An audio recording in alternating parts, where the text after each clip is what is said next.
J'ai été particulièrement d'abord réceptif à la démarche qui avait été celle impulsée 25 ans avant par André Mullier et qui peut se résumer à pour créer des emplois, créons des employeurs. Nous avons été la 40e association créée. C'était un vrai challenge, c'était loin d'être facile. Difficile de faire comprendre aux chefs d'entreprise qu'on rencontrait que le principal c'était l'humain, que le principe c'était la gratuité.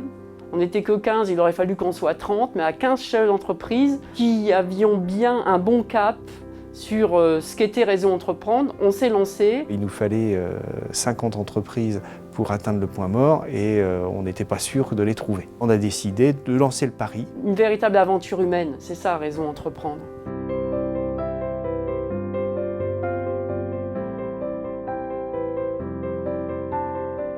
Dès le départ, on s'est dit, avec le petit noyau de chefs d'entreprise qui étaient partants pour se lancer ce défi et se lancer dans l'aventure, qu'on va se river sur l'indicateur qui est pour nous le but essentiel de l'association, la création d'emplois.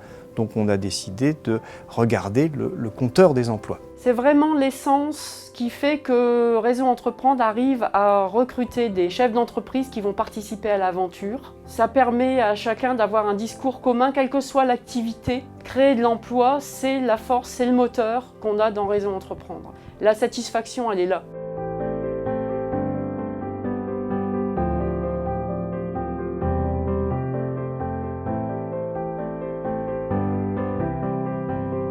On s'est rendu compte que vraiment ça avait du sens et qu'il fallait continuer, que c'était un succès et que Réseau Entreprendre Val d'Oise devait perdurer à l'issue de la première soirée des lauréats. On a eu une soirée avec une participation très forte, avec un parrain exceptionnel qui est Jean-Louis Etienne, qui a vraiment enflammé la salle. Il nous a parlé avec un langage de chef d'entreprise que tout le monde a compris. Des gens sont venus me voir en me disant « mais pourquoi est-ce que c'est pas ce genre de spectacle qu'on nous montre aux actualités plutôt que d'être dans la morosité, redonner confiance à chacun ». Ce qui m'a vraiment frappé, c'est la simplicité de l'accueil, la facilité des échanges et de nouer des relations.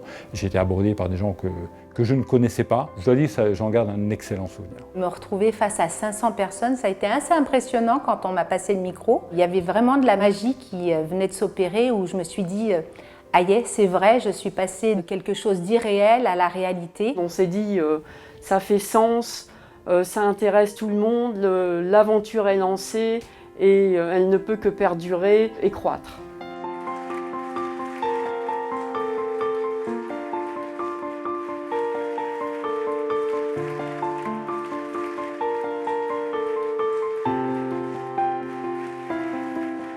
On ne fait pas vraiment de différence dans les projets qui nous arrivent. Créer 5-10 emplois ou maintenir 30 ou 40 emplois, chaque emploi a la même valeur à nos yeux. On est là pour aider, on est là pour apporter, on est vraiment là pour soutenir. C'est aussi pour moi un endroit où tout le monde a sa chance. Ça va des projets de reprise d'imprimerie à la création, l'ouverture de crèches pour enfants, en passant par des projets plus high-tech. C'est vrai que dans le 95, on sait qu'il y a un taux de chômage qui est relativement élevé. J'ai vu beaucoup de jeunes créer leur entreprise, prendre leur destin en main. Et le Réseau Entreprendre ne fait pas de différence, quoi. Qu'on soit diplômé, pas diplômé, qu'on soit jeune ou qu'on soit moins jeune, qu'on soit issu de tel quartier ou issu de tel quartier, qu'on s'appelle comme ça ou qu'on s'appelle comme ça. C'est un vrai endroit d'intégration.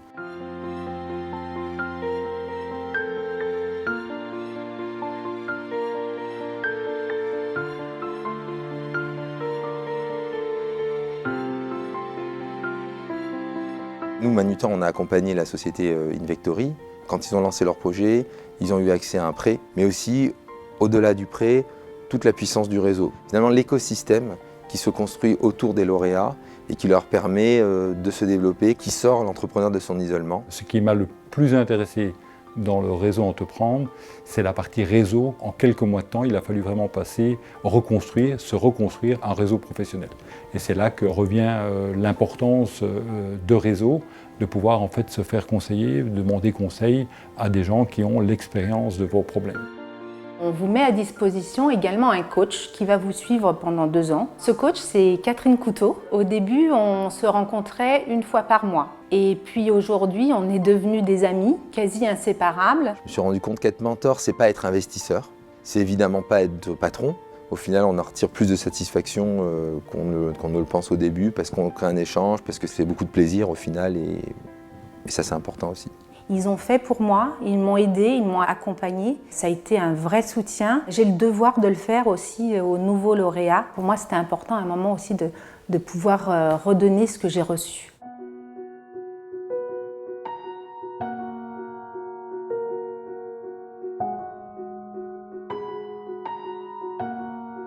Maintenant, on a une deuxième corde à notre arc, c'est la reprise d'entreprise. Il faut devenir un manager, faire passer un message, je vais maintenir l'emploi, je vais diriger autrement, je suis un nouveau chef d'entreprise. Il y a cette première volonté de développer, de construire quelque chose.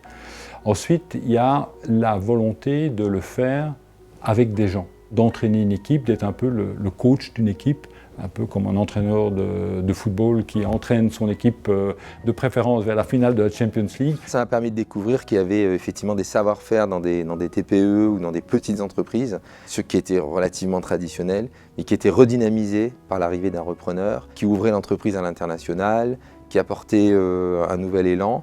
Et donc ça permettait de pérenniser donc, des emplois, mais aussi d'en créer des nouveaux. On se rend compte qu'il y a de très belles choses à faire, qu'il y a de la passion, qu'il y a de l'énergie. Et donc ça m'a vraiment touché dans les entreprises qu'on a rencontrées.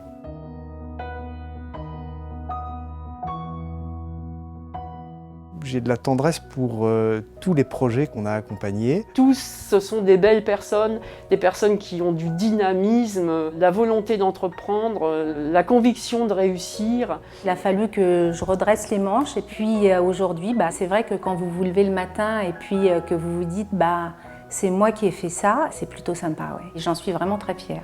Il faut qu'on passe de la culture de l'échec à la culture du rebond. Je veux dire qu'il y a toujours la possibilité de refaire, de faire, qu'il y a des manifestations, qu'il y a des réussites. Anciens, nouveaux, ceux qui sont sur le podium, ne lâchez rien, battez-vous. Vous avez Réseau Entreprendre qui est là, qui vous tient la main, qui ne vous lâche pas et qui vous accompagnera. Défendez votre projet, vous en sortirez que plus grand.